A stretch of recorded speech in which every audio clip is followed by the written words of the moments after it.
Baba tayo mga kabokals. Itutur ko kayo habang malakas ang ulan. Grabe oh. Grabe ragasad ng tubig oh. Ito ang lalim na mga kabokals oh. Oh. Oh. Napak. Pagka yung gulong mo nalaglag dyan, sasayad ang chassis, sigurado. Lalim na yun. Ayan oh. Oh. Mga kabokals, kalsada to ha. Hindi po ito ilog.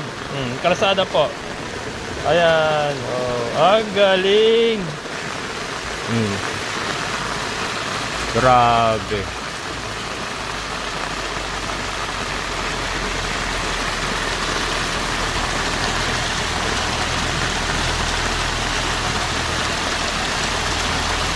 Ano yan eh, yung mga tubig na nanggagaling sa taas.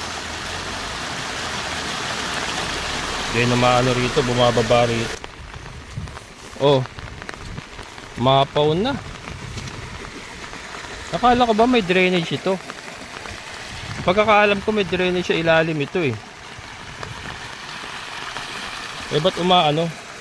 Umiibabaw yung tubig, dapat sa ilalim nagdadaan yan. Kalsada to mga kabokals eh. Ito yung papuntang, ayun oh, phase 2 yung paakyat na yan eh. Yan, sa mga viewers ko po na nakakuha sa phase 2, ayan po yung ating daan. Pero ito nga, pagkakalam ko meron itong tosang. Yung tosang na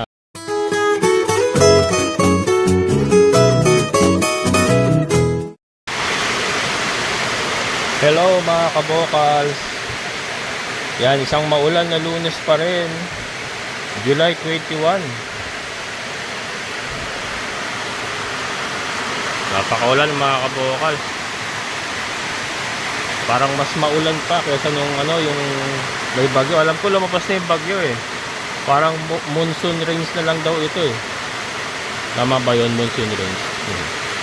Ayan, tara mga kabokals, ikot ko kayo.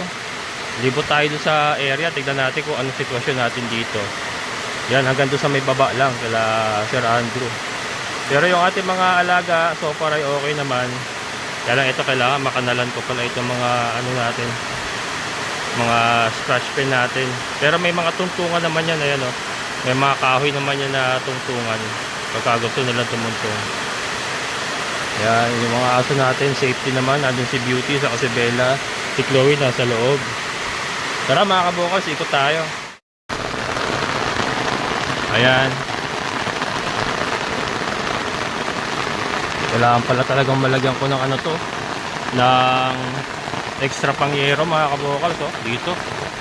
Kasi ayan oh, tumatama sa ano ko, sa plywood ko yung ano, tubig. Ayan. And as usual, meron po tayong ilog dito sa tapat ng ating lote. Ayan mga kabokals, lumaragasaan tubig. Gusto lang sapa. Hindi na sapa, ilog na. Tara, baba tayo mga kabokals. Itutur ko kayo habang malakas ang ulan. Grabe oh. Grabe ragasad ng tubig oh. Ito ang lalim na mga kabokals oh. Oh. Oh. Napak. Pagka yung gulong mo nalaglag dyan, sasayad ang chassis, sigurado. Lalim na yun. Ayan oh. Oh. Mga kabokals, kalsada to ha. Hindi po ito ilog. Kalsada po. Ayan. Oh. Ang galing. Walastik na yan. Wala kasing bato eh. Pero ito, kung may bato ito mga kabokals, kung tinambakan nila ng bato, wala yan. Kahit rumagasaan tubig, hindi po kayang-kayang basta hukayin ng ganyan yan. Ito talaga kawawa dito. Lalim, siguro hanggang tuhod na ang lalim yan. Hanggang tuhod na mga kabokals. Ayan. Baba tayo. Kamusta na kaya si Kuya Marshall? Hey, Kuya Marshall! Wala. Grabe.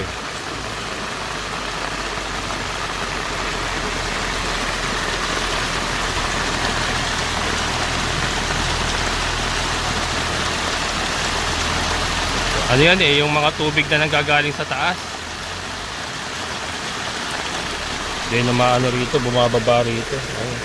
Eto, wala na, wasak na ito mga kabokals, oh. Negative na 4-wheel dito. Oh. Mahirapan na 4-wheel dyan pagka maputik. Pag matigas, okay. Kasi makakaiwas ka eh. Kaya lang kasi, pupunta ka rito naka 4-wheel. Siguro kahit 4x4, mahirapan mga kabokals eh, oh. Pag nalaglag ka dyan, malalim na kasi yan eh, oh. Yung hinukay na yan, malalim na yan mga kabokals. Pag nalaglag ang gulong mo dyan, sigurado balaho. Apaw na yung ano, oh. Maapaw pala to mga kabokals, oh. Yung ano, tabon, oh. Yung para sa ano yan eh, para sa irrigation yan eh. Maapaw pala yan. Yan yung kanilang, yung mga magsasaka, hindi naman kasama sa property yan. Ano yan eh, sa kabila na yan, iba na may-ari niyan. Yung sa may palayan na yan, yun na may-ari. Pinabako nila yan para punduhan tubig sa ganitong maulan. Punduhan ng tubig.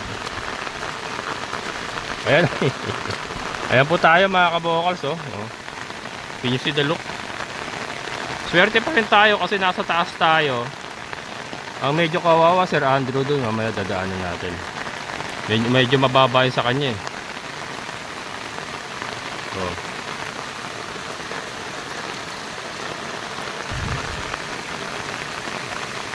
Hindi magtatagal, lalalim na lalalim ito mga kabokals. Itong ano na to, lalalim na lalalim yan.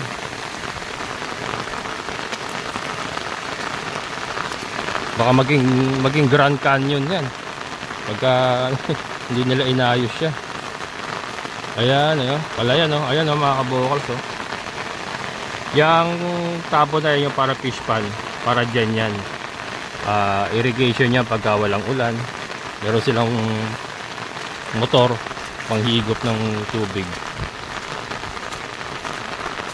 Yan, ito si Woman may-ari na ito mga kabokals, eh, oh. Madalas din dito ito eh, Leia. Si Woman. Ayun, may plug pa, oh. Ano yan, parang mag-gusto yata mag-alaga ng kambing. Yun ang pagkakasabi. So ito, negative na talaga sasakyan dito mga kabokals. Pagka maulan ha, pero pagka umaraw, tumigas ang lupa, so pwede na. Pero sa ngayon, wala, negative. Ayun kay Sir Andrew. Dito na ako mananakati mamaya. Ito may damo pala. Maganda yan, bagong tubo. Malambot. Sir Art, if you're watching, ito na yung lote mo, masukal na, sir. Wala na si Alfred, umuwi na Iloilo, sir. Sir Art yan, isa po sa ating viewer. Sa kanya itong lote na to, ayan, oh. Sa kanya rin yung mga solar products na yan. Ayan. Sukal na, sir. Ito yung daan papuntang phase 2. Hanggang dito pala yung ano. Hanggang dito pala yung umaagos sa tubig mula dun sa atin. Hanggang dito pala umaabot yung mga kabokals. So, ayan, oh. Ala. Malalim na. Ito punla. Punla ito ng palay. Punla yan. Ito yung kalsada. Asan ang kalsada? Naglaho yung kalsada. Ayan yung phase 2 mga kabokals. Naku po. Oh. Mapaw na. Akala ko ba may drainage ito? Pagkakaalam ko may drainage sa ilalim ito eh. Ba't umiibabaw yung tubig? Dapat sa ilalim nagdadaan yan. Kalsada to mga kabokals eh. Ito yung papuntang, ayun oh, phase 2 yung paakyat na yan eh. Yan, sa mga viewers ko po na nakakuha sa phase 2. Ayan po yung ating daan.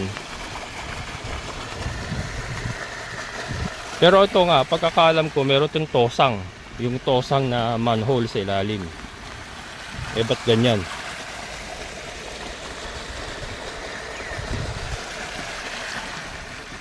Ito pala yan to ni ano eh.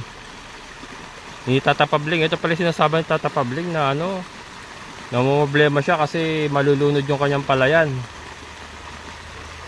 Kasi nga, ito pala sinasabi niya na walang daanan yung tubig. At nagrereklamo nga at yung kanyang palayan eh ano, malulunod. So ito, umapaw na nga. Ayan, gumawa na ng sariling daan yung tubig. Sa ibabaw nagdaan. Is it safe to cross? Malalim mga kabukals. Malalim, negative tayo makatawid yan. Lubog yung bota ko eh. Padilim na naman mga kabukals oh. Padilim na naman. Aga-aga pa lang eh. Ito, palayan niya mga kabukals, hindi po fish pan yan ha. Palayan ni Tata Pabling yan. Ito yung sinasabi nga niya na ano. Ano pa yan eh, tatransplatan pa yan eh. Nakapunla pa yung itatanim dyan eh. So yun yung pinaproblema niya, pagka ganito umuulan, ganyang kataas ang tubig, malulunod yung kanyang pananim. Kasi nung araw daw may tosang ito, nilagyan nila ng tosang ito. Ngayon daw eh, kasi nga yung inayos nila itong papuntang phase 2. Ba't daw nawala yung tosang, wala nang ano, wala nang dinadaanan sa ilalim. Ewan ko, paano ginawa nila ano rito, kung sila nakakaalam niya. Tayo naman pinapakita lang natin yung nangyari. Ito nga yung nangyari. Pero ito yung kalsada po dapat talaga yan. Itong concern ko, kawawa si yan eh. Kawawa sa Tata Pabling, kaibigan din natin yun eh. Yung pananim niya kasi, pagka ganito ng ganito, siguro kaya hindi niya muna tinaniman itong area na to. Kasi nga ano, lumulubog. Sa kabila kasi ayun, green na, may mga nakatanim na dun. Or siguro baka hindi niya nataniman to kasi nga nakita niya yung sitwasyon na ganito na ano, lumulubog eh. Lubog talaga. Kasi yung nanggagaling na tubig doon, tapos nanggagaling na tubig doon sa atin. Dito ang bagsak, ayan oh. Ayan, galing sa atin yan eh. Ayan yung umaagos na yan. Galing sa atin yan eh. Sa taas eh. So ang daming umaagos na tubig pala dito. Ito dapat to may ano to, may manhole. May manhole to. Tapos sa katatambakan, bato. Hindi obra lupa rito. Katulad niyan no. Tinambakan nila ng lupa to eh. Lupa yung mga nakatambak na, wala nangyari oh. Inanod lang oh, inanod. Manhole, tosang, bato. Yan dapat. Yan din naman sinasabi ng mga taga rito. Yung mga lokal dito, dapat ano, may bato talaga sa may tosang. Ayan. So yun, sa mga nakakuha po sa phase 2, ayan po ang ating sitwasyon dito.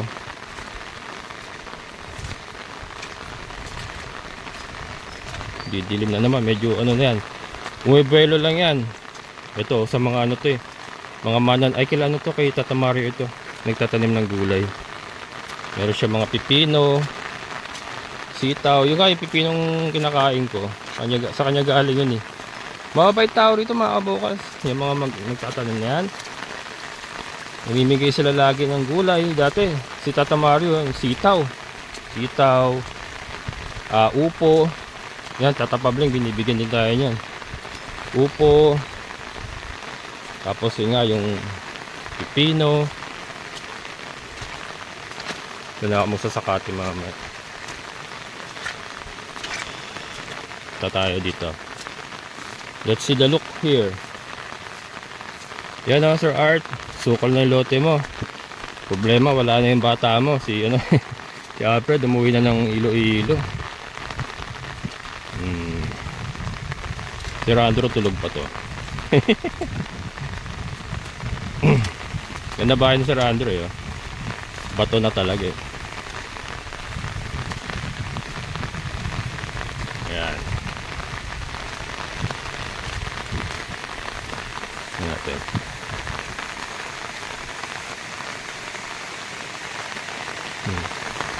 Tulog yan, tulog pa. Uy! Sir Jopel oh.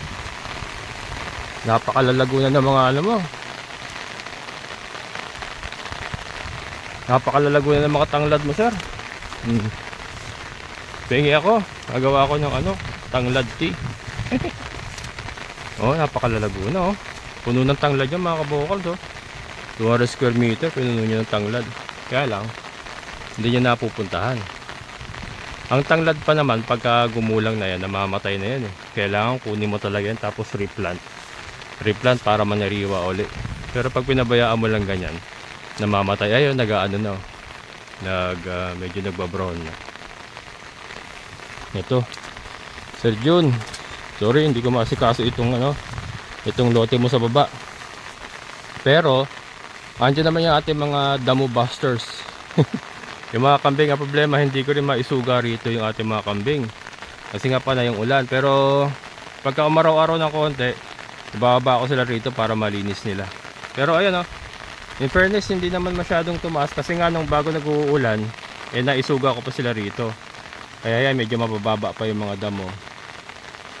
Yan ang gustong-gusto nila, mga baging-baging na yan, no? Yan, pagka gumanda ka na panahon, ibababa ko ulit sila rito. Hindi, ito tinitira din nila ito mga naka, ano na yan, eh. Yung mga nakasampay na yan. Tinitira din nila yan. Ayan, dito tayo magtapos, mga kabukals, sa lote nila Lyra. Papakita ko sa inyo, meron sila swimming pool.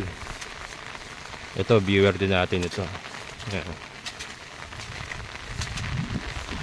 Ito, medyo okay dito kay Sir Andrew. Medyo okay pala. Akala ko na ano sila, Sir Andrew. Kasi yung tubig pala doon umaagos sa kabila. Pero dito wala nang tubig na umaagos. Ayan, linis, oh. Ayan tayo, ayun, oh. Ayan tayo sa likod niyan. Ito kila Lyra. Kila Butchoy. Dahil pa nila graba, buti hindi nawawash out to. Tumigas na, oh. Yun. Ito, may swimming pool yan, mga kabukas. Kala nyo, ha. Ito lang tubig. Inaasahan ko may tubig. Kasi merong ano, may drain. Magandang fish pond dito, mga kabukals. So ganito, crayfish, mga kabukals, oh. O kaya yung ano, tilapia. Medyo parang sisira ng dingding nila, ano, Lyra. Swimming pool daw to. Swimming pool, oh. Pwede pala, oh. 100 square meter, mga kabukal. So nakagawa ng swimming pool, oh, diba? Saan ka pa? Ano kasi nila to, bakasyonan lang nila to.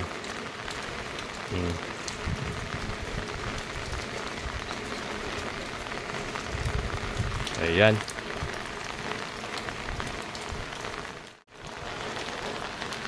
Ayan, mga kabukal. So yun pong aking update dito sa ating lugar, Barangay Tukod, San Rafael, Bulacan. Ipinapakita ko lang yung sitwasyon natin dito. Ito po ay katotohanan at hindi po ginawa lamang. Ayan po, maraming salamat, mga kabokals. Hanggang dito na lang. Amazing na buhay.